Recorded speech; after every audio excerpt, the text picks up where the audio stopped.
হয়, দিছপুৰ প্ৰেছ ক্লাবে 2014 চনত গুৱাহাটী মহানগৰীত কৰ্মৰত বিভিন্ন সংবাদ মাধ্যম সংবাদ প্ৰতিষ্ঠানৰ সাংবাদিক সংবাদকৰ্মীক লৈ গঠন কৰা হৈছিল আৰু দিছপুৰ প্ৰেছ ক্লাবে সগৌৰৱেৰে আজি 29 মাৰ্চ তাৰিখে 10টা বছৰ অতিক্ৰম কৰি 11টা বৰ্ষত ভৰি দিলে।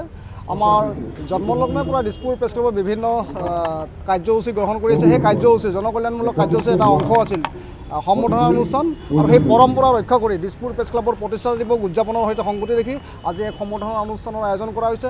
এই অনুষ্ঠানত সাংবাদিক সংবাদকৰ্মীসহ সামাজিক ক্ষেত্ৰত বিশেষ অৱদান আগবঢ়োৱা মুঠ 60গৰাকী ব্যক্তিক আমাৰ ফালৰ পৰা সম্বৰ্ধনা জ্ঞাপন কৰা হয়।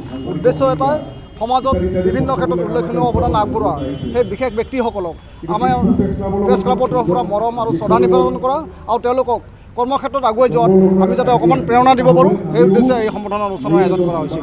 অনুষ্ঠানটো অনুষ্ঠিত কৰিছে আমি ভাল পাইছোঁ। আজি ভাল অনুষ্ঠান যিহেতু সাংবাদিকসকলক সম্বৰ্ধনা দিছে আমাৰ একাংশ অতিথিক সম্বৰ্ধনা দিছে আমি ভাল পাইছোঁ।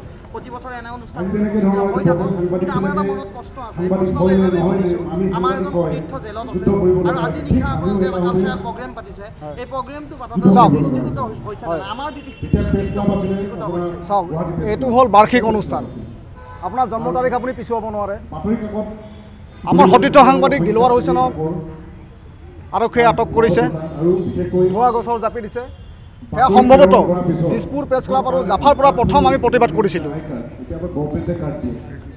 প্ৰেছ বিবৃতিও দিয়া হৈছিল, প্ৰতিবাদো কৰিছিলোঁ। গুৱাহাটী প্ৰেছ ক্লাবে যি প্ৰতিবাদী কাৰ্যসূচী আয়োজন কৰিছিল সেই প্ৰতিবাদী কাৰ্যসূচীত আমাৰ দিছপুৰ প্ৰেছ ক্লাবৰ পৰা সতীৰ্থসকলে গৈ সহযোগ কৰিছিল। কিন্তু আপোনাৰ জন্ম তাৰিখটো আপুনি পিছুৱাই দিব পাৰিব নেকি? আমি তাৰিখটোৰ কথা কোৱা নাই, অনুষ্ঠানটোৰ কথা কোৱা নাই। আমি এই অনুষ্ঠানটো ঠিক আছে, কিন্তু কালচাৰেল নাই। চাওক, এয়া বছৰ নিৰ্ধাৰিত সময় তাৰিখ হা। এনেকুৱা নহয় যে আমি তেওঁ গ্ৰেপ্তাৰ হ'ল তাৰ ফূৰ্তিত আমি অনুষ্ঠানটো পাতিছোঁ, সেনেকুৱা নহয়। এইটো বছৰৰ নিৰ্ধাৰিত অনুষ্ঠান। এমাহ দুমাহ এই শিল্পীসকলক বা ইয়াৰ লগত জড়িত কলা কুশলীসকলক যিখিনি আজি সন্ধিয়া সাংস্কৃতিক অনুষ্ঠান তেওঁলোকক আমি আগতীয়াকৈ চুক্তি কৰা আছে। গুৱাহাটী প্ৰেছ ক্লাবৰ কাৰ্যসূচী লোৱা হ'ল, আপুনি কৈছে দেখিছে, আপুনিও দেখিছে। কিন্তু দিছপুৰ প্ৰেছ ক্লাবৰ নিশ্চয় কালি অনুষ্ঠানটো যাব দিয়ক, আমাৰ আজি অনুষ্ঠানটো যাব দিয়ক, আপোনালোকে দেখিব। আমি কাৰ্যসূচী লৈছিলোঁ, আমাৰ আজি অনুষ্ঠানটো যাব দিয়ক, কাৰ্যসূচী লোৱা হ'ব, নিশ্চয় লোৱা হ'ব। একত্ৰলৈ পৰ্যবেক্ষিত হয়। এইটো হ'ব নালাগে। এই সীমাৰেখাডাল কোনে তৈয়াৰ কৰিব?